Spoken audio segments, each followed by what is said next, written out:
हिंदुत्व क्या होता है? क्या एक महिला के साथ इस प्रकार से अत्याचार करना? प्रधानमंत्री मोदी कहता दीदी ओ दीदी ओ दीदी। मेरे हिंदू समाज में हम अपनी बहनों से इस प्रकार से नहीं बोलते। अमित शाह तड़ीपार गुंडा है। हमारे देश उत्तर प्रदेश का सीएम 28 मुकदमे लगे थे, अपने सीएम बनने के बाद माफ करा लिए। इनके चरित्र देखिए, ये गुंडे कैसे टूट पड़े हैं। अब इनकी कोई मन की बात नहीं करता। आप देखते हैं हाइड करते हैं कमेंट, क्योंकि मन की बात में अब इन्हें लोग जवाब देने लगे कि तू जुमलेबाज है।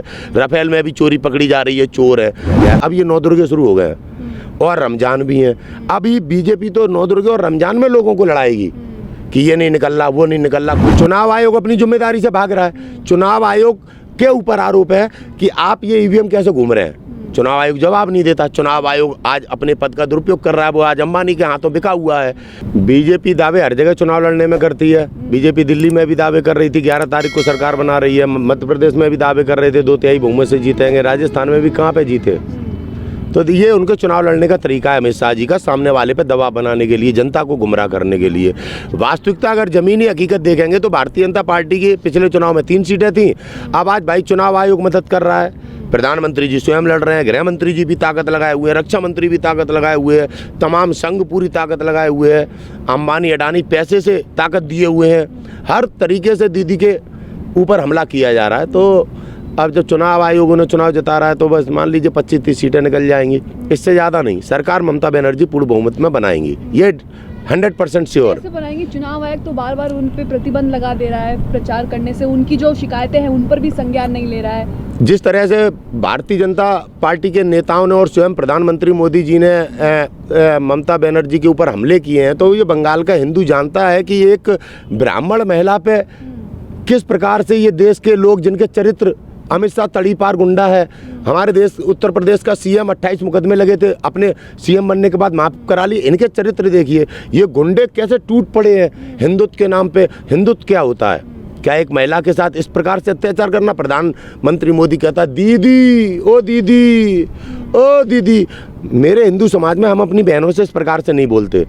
आप देखिए कि शुभेंदु अधिकारी बेगम कहता है, और उनके जो वो है दिलीप घोष, वो कहते हैं बरमुडा पहन ले। कोई अपनी बहनों से इस प्रकार की बात करता है?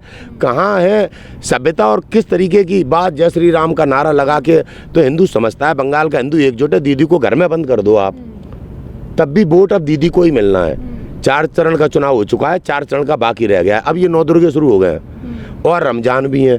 अभी बीजेपी तो 9 दुर्गे और रमजान में लोगों को लड़ाएगी कि ये नहीं निकल रहा, वो नहीं निकल रहा। खुद ही दंगा कराते हैं, मुद्दा बनाते हैं, इसमें हिंदू बेचारे मारे जाते हैं और ये वोट बैंक की राजनीति करते हैं। अब ये चुनाव आयोग ने जो 8 चरण में चुनाव रखा है, 17 तारीख का 23 तारीख का चुनाव 9 दुर्गे में है। अभी आप देखना वोट बैंक की कितनी गंदी राजनीति पीएम मोदी जी करेंगे। ये पहले से ही करते आए हैं, मैं आपको बता दे रहा हूँ। आज पहले इसलिए आपके माध्यम से कि अब 9 दुर्गे शुरू हो गए। तो ये हिंदुत्व का जवानों पर जो नक्सली अटैक हुआ है उसका फायदा बीजेपी समेटेगी क्या? क्या पुलवामा में जिस तरीके से पुलवामा अटैक करके लोगों को बेवकूफ़ बनाया, वोट बटोरे, क्या यही फंडा अभी एजेंडा यही काम करेगा? एजेंडा इन्होंने यही काम किया है, वही रूलिंग रही है। जैसे पुलवामा में हमला हुआ था तो टाइम्स ऑफ इंडिया में स्वामीनाथन अय्यर ने बोला था कि एक मोदी जी को ऐसी एयर स्ट्राइक करनी चाहिए कि पाकिस्तान में कहीं खंडरों में बमबारी करके राष्ट्रवाद जगा के वोट लेंगे तो वो जीत जाएंगे। मोदी जी ने कर दिया बालाकोट, झूठा था वो पूरा। वायुसेना अध्यक्ष ने कहा एक भी आतंकवादी नहीं मारा गया, गृह मंत्री ने कहा 250 मारे, उत्तर प्रदेश के सीएम ने कहा 350 मारे, डिप्टी सीएम ने कहा 650 मारे। तो इस प्रकार से तो वोट बैंक की राजनीति करते। अब नक्सली हमले वाली जो घटना घटी तो वो प्रशांत किशोर जो रणनीतिकार हैं, उन्होंने इस प्रकार से टीवी चैनल पे कहा अगर ऐसी कोई घटना घट जाए, मोदी जी ने घटा दी। आज आप देखिए कि इतनी बड़ी घटना घटने पे उस पर चर्चा नहीं होती है। हिंदुत्व के नाम पे जनता से वोट मांगे जाते हैं। एक तरफ जवान अपने बलिदान दे रहे हैं और ये वोट मांग रहे हैं। जनता समझ चुकी है, बंगाल की जनता नहीं गुमराह होने वाली है। आप देखना 2 मई को आपके सामने मेरी बातें स्पष्ट हो जाएंगी जब ममता बनर्जी की पूर्ण बहुमत की सरकार आपके पास होगी। अभी जिस तरीके से मोदी सरकार कोरोना का मुद्दा भुना रही है, जो कुंभ में जितने लोग सामने आ रहे हैं तस्वीरें कि लाखों लोग शाही स्नान कर रहे हैं, और जब तबलीगी जमात लगा था, जब मरकज में लोग आए थे तो उनको कोरोना बम, जिहाद बम कह दिया था। अभी कोई सवाल नहीं उठ रहा है। वो हिंदुत्व का ढोंग, देश में नागरिकों को बेवकूफ़ बनाने वाली बात। जैसे हम मास्क लगा के घूम रहे हैं, हमारा बेवकूफ़ बनाया जा रहा है। कोरोना हवा से नहीं फैलता है और मास्क हमें खाने से नहीं रोकता। हमें कुछ खाना होता है, मास्क यूँ करते हैं, यूँ करते हैं, खा लेते हैं, मास्क फिर लगा लेते हैं। 2000 रुपए का जुर्माना है, हमें लूट रहे हैं, डरा के मास्क पहना रहे हैं, उसमें भी कमाई। किस प्रकार से देश को गुमराह हवा से फैलता है कि आप बताइए 2000 रुपये जुर्माना लगेगा आपसे दिल्ली में, क्या कोरोना हवा से फैल रहा है? मास्क किस लिए, मास्क से क्या बचाव है? तो समझना पड़ेगा। अमित शाह जी अपनी चर्बी कटवाने जाते हैं, मोटे हो गए थे, अपनी चमड़ी कटवाने कि न पतला हो जाऊं तो घूम फिर लूँगा, चुनाव लड़ लूँगा। कहते हैं मैं कोरोना पॉजिटिव हो गया और चमड़ी कटवाने गए थे। ट्रंप ने कभी नहीं मास्क लगाया, अमित शाह मास्क नहीं लगा रहा। केवल जनता को घरों में कैद करके देश जो लूट रहे हैं, कभी कानून बना देते हैं जनता के खिलाफ, मजदूरों को गुलाम बना दिया, किसानों की ज़मीनें छीनने का प्रयास। तो ये कोरोना का लाभ जब मध्य प्रदेश में सरकार बना ली, अब कुछ नया करने जा रहे होंगे, कोई बड़ा गेम करने जा रहे होंगे, कुछ ना कुछ तो करने जा रहे हैं, तभी कोरोना का अब भय दोबारा फैलाया जा रहा है। लुभावने वादे बीजेपी दे रही है बंगाल को, क्या लोग वो वादों में फंसेंगे नहीं? क्योंकि जिस तरीके से कहा जा रहा है सोनार बांग्ला बना देंगे, नौकरियां देंगे 85 लाख, हर घर को नौकरी देंगे, विकास करेंगे, क्या बंगाल के लोग गुमराह हो जाए? नहीं, अब नहीं होंगे। पहले फंस चुके ना लोग। 2014 में नौजवान रोजगार मांग रहे थे, उनने कह दिया पकौड़ा तलो, काला धन 6 महीने में ला रहे थे, बात नहीं करते। नोटबंदी में गुमराह किया कि भ्रष्टाचार पे लगाम है और आतंकवाद पे लगाम है। आतंकवादी फल फूल रहे हैं, गुंडे फल फूल रहे हैं, ठीक है। प्रधानमंत्री की आलोचना करने वालों को दबाया जा रहा है। आज देश समझ रहा है, पूरा देश देख रहा है। अब इनकी ये वो जादू की गुट्टी जो पिलाते हैं ना, सपने दिखाना, अब सपने इनके कोई नहीं देखना चाहता। अब इनकी कोई मन की बात नहीं करता। आप देखते हैं हाइड करते हैं कमेंट, क्योंकि मन की बात में अब इन्हें लोग जवाब देने लगे कि तू जुमलेबाज है। राफेल में भी चोरी पकड़ी जा रही है, चोर है। देश कैसे लूटा है। आज हमारे देश की जीडीपी जो है उससे ज़्यादा हमारे ऊपर कर्जा हो गया, हमारे भारत पे। ये कर्जा आपको, मुझको और देश की जनता को चुकाना है। पीएम साहब को नहीं चुकाना, ये झोला उठा के चले जाएंगे। और ये कर्जा हम कैसे चुका पाएंगे? देश की हालत क्या बना दी है। जनता आज समझ चुकी है और लड़ रही है, तभी ममता बनर्जी बंगाल जीत रही है। लगातार हमने पिछली वीडियोस में देखा, पिछली खबरों में देखा, लगातार ईवीएम पकड़ी जा रही है। चेन्नई में पकड़ी जा रही है, केरल में पकड़ी जा रही है, बंगाल में पकड़ी जा रही है। तो मतलब अगर कल को बीजेपी जीत जाती है तो क्या इन सब पर सवाल उठेंगे? सवाल तो पहले से ही उठते आ रहे हैं, लेकिन जिम्मेदारी नहीं ले रहा ना कोई।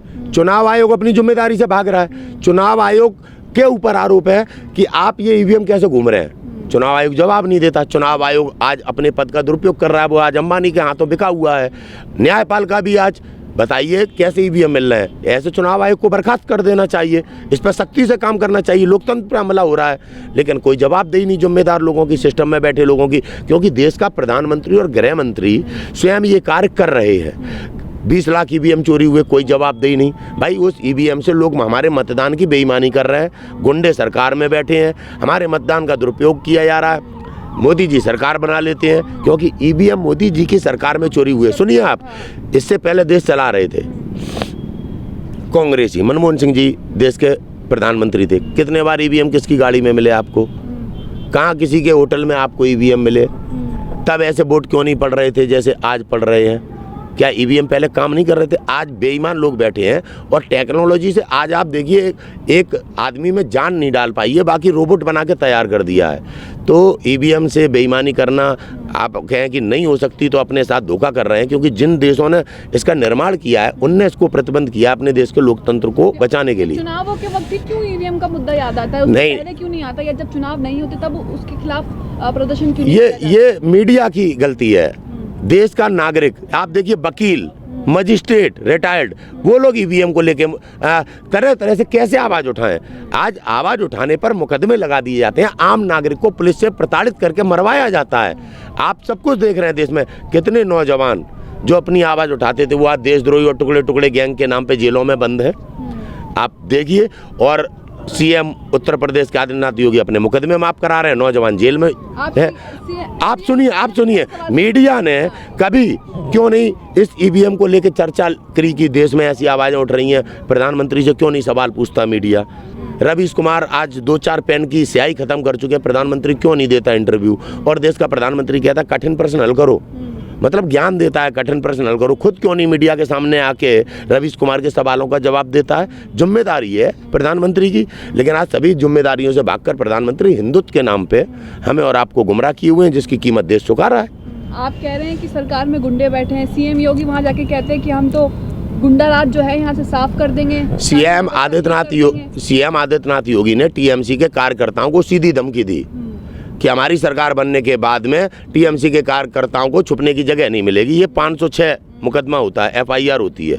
एक उत्तर प्रदेश का सीएम किस प्रकार से मंच पर खड़े हो गए, यहाँ पे भी कहा था इनके अनुराग ठाकुर ने, देश के गद्दारों को गोली मारो सालों को, कपिल मिश्रा, तमाम लोगों के खिलाफ SS मुरलीधरन आपके दिल्ली के मजिस्ट्रेट ने FIR का आदेश दिया।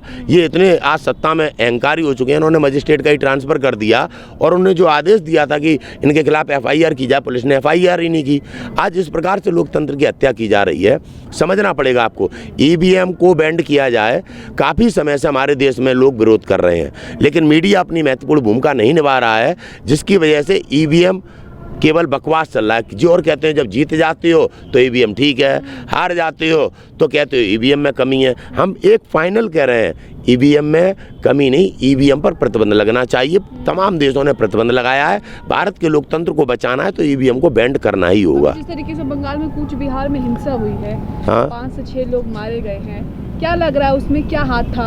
आप बंगाल होकर आए हैं, ऊपर से बीजेपी नेता कह रहे हैं कि 5 नहीं 8 लोग मारे जाने चाहिए। ऐसा है, बीजेपी के लोग गुंडे प्रवृत्ति के हैं, आपको पहले से ही पता है। ममता बनर्जी को नंदीग्राम के पोलिंग बूथ पे कैद कर लिया गया। आप इन 5 लोगों की बात कर रही हैं। 1.5 घंटे तक ममता बनर्जी अंदर रखेंगी और उनको डराया गया कि बाहर हिंसा हो जाएगी, बाहर का माहौल ख़राब है।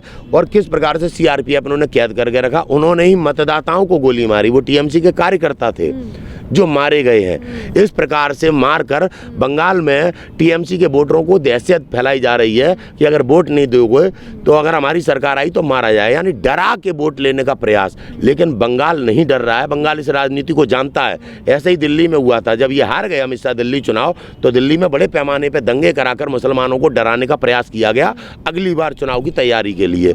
ऐसे ही बंगाल में उपयोग किया जा रहा है, डराकर, धमकाकर, पैसे लेकर, कानूनी ताकत से वोट लेने का प्रयास किया जा रहा है। वो संभव नहीं है। मैं बंगाल से ही आ रहा हूँ, बंगाली डर नहीं रहे, एकजुट है, दीदी के साथ खड़े हैं।